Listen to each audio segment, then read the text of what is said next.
Driver और छोटी छोटी नौकरियां और सेठ साहूकार की दुकानों पर नौकरियां करने को मजबूर हैं। कांग्रेस हमारे क्षेत्र की समस्या है। हमारे ऑब्जर्वर जी आए हैं, मैं बताना चाहूँगा कि हमारे यहाँ कांग्रेस पार्टी के ज़माने में जब इंदिरा गांधी जी प्रधानमंत्री हुआ करती थी, वो स्वयं आई थी और स्कूटर इंडिया फैक्ट्री थी, उसका उन्होंने शिलान्यास किया था और उस फैक्ट्री में स्कूटर विजय सुपर बनता था। बाद में विक्रम टेम्पू बना जो बहुत ज़्यादा सफल हुआ। तमाम लोगों को रोजगार देने का काम उस विक्रम टेम्पू ने किया और आज उसकी हालात ऐसे हैं कि पूरी फैक्ट्री बंद है और उसमें पानी भरा हुआ है, बाउंड्री वॉल तक उसकी गिर गई है। किसी भी सरकार ने उसको रिवाइवल करने का काम नहीं किया कि उसकी पुनर्स्थापना की जाए। अगर वो फैक्ट्री चल जाए तो उसमें तमाम लोग, कम से कम 10,000 लोगों को रोजगार मिल सकता है। उसी प्रकार अपट्रान टीवी जो फैक्ट्री बनाती थी वो भी सरोजिनी नगर विधानसभा में ही स्थित है। अगर उस फैक्ट्री कांग्रेस के सरकार के जमाने में लगी थी, उत्तर प्रदेश सरकार का उपक्रम था, अगर वो फैक्ट्री भी चल जाए, मैं सबसे कहता हूँ अगर वो फैक्ट्री भी चल जाए तो कम से कम उसकी 3 यूनिट यहाँ लखनऊ में थी, एक चिरहट में, एक टाल कटोरा रोड पे, कम से कम 5 से 6,000 7,000 लोगों को रोजगार मिलने का काम उसमें होगा।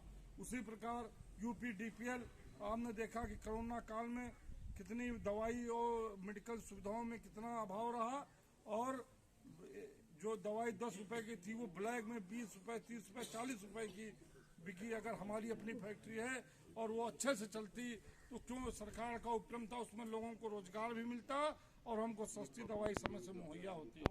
इसी प्रकार हमारी ट्रेन की समस्या है, जो ट्रेनें नहीं समय से चल रही हैं सरोजिनी नगर में।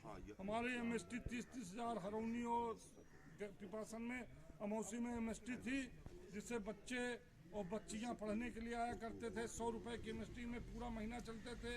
आज हालात ये है कि सन 2015 से जो एलसी गाड़ियां हर घंटे पे उपलब्ध रहती थी वो बंद चल रही हैं।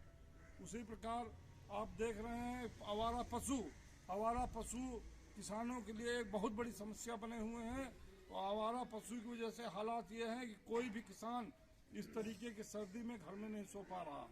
इतनी ठंडक में जहां सेठ साहूकार और नेता लोग सब बड़े बड़े अपने अपने घरों में हीटर लगा कर सोते हैं, वहीं पे जो गांव का गरीब किसान मजदूर है वो अपने गेहूं की फसल और जो भी फसल बो रखा है उसको तकने के लिए पूरी पूरी रात, इस तरह की सर्दी में उसको खेतों में लेटना पड़ रहा है। और वो सुबह जब खेत तक के घर आता है तो घंटे 2 घंटे खाना खाने के लिए आता है, उतने ही समय में उसका खेत चल जाता है, जानवर जाग चल लेते हैं। तो ये सब यहाँ के घर घर जाके आप लोग अभी 22 दिन हम लोगों के पास हैं, जाकर लोगों को जागरूक करेंगे, उनको समस्याओं से अवगत कराएंगे और आने वाले 23 तारीख को पंजे के सामने वाला बटन दबाकर कांग्रेस पार्टी को सरोजिनी नगर से भारी बहुमत से जिताने का प्रयास करेंगे। साथियों, अब हमारे वरिष्ठ नेतागण बोलेंगे।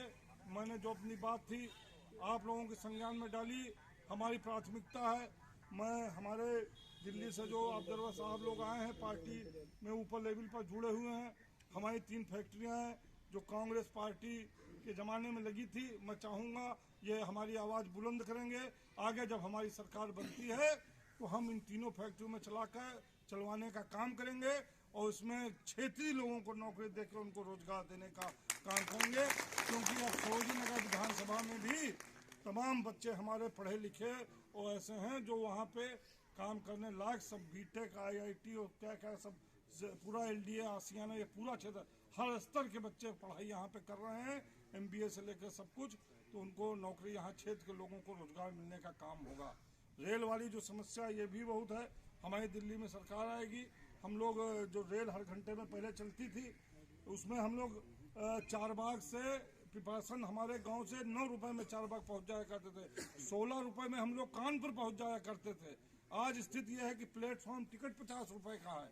50 रुपए अगर आप प्लेटफॉर्म के अंदर अपने रिश्तेदार को बैठाने जा रहे हैं तो 50 रुपए का प्लेटफॉर्म टिकट लेकर नहीं जाएंगे तो TT आपको पकड़ लेगा, वहाँ जुर्माना लगा देगा या जेल की हवा खानी पड़ेगी। सोचिए, एक जमाना वो था कि 16 रुपए में आप कानपुर पहुंच रहे थे और आज प्लेटफॉर्म के अंदर जाने के लिए आपको 50 रुपए पड़ रहा है। आप देखिए एयरपोर्ट पे जाइए, अडानी का उसमें लिखा अडानी एयरपोर्ट, और स्थिति ये हो गई है कि वहाँ पे हर मिनट पे पैसा लग रहा। नहीं, हम लोग जाते थे, गाड़ी खड़ी करते थे, कोई अब तो कानपुर रोड के छोड़ के अगर गाड़ी आप अंदर कहीं पार्क करेंगे तो उनके बाउंसर और उनके गार्ड्स आ जाते हैं, कहते गाड़ी लेकर रोड पर जाइए वरना पैसा दीजिए, कॉलर पकड़ के पैसा वसूलने का काम करते हैं। साथियों, अगर किसानों के बिल जो आया था उसमें अगर मेन लड़ाई लड़ने का काम किया तो मेन लड़ाई लड़ने का काम कांग्रेस पार्टी ने किया।